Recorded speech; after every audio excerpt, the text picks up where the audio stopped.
आझाद मैदानामध्ये पावसात भिजावं लागलं म्हणून या ठिकाणी कचखडी आणून टाकली त्याचबरोबर या ठिकाणी पेंडॉल म्हणजे मंडप टाकण्यात येणार आहे आणि त्याचं काम या आझाद मैदानामध्ये चालू आहे।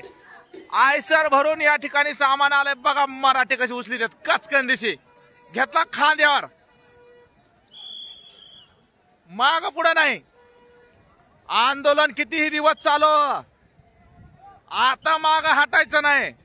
आणि हे बघा मोठमोठाले अँगल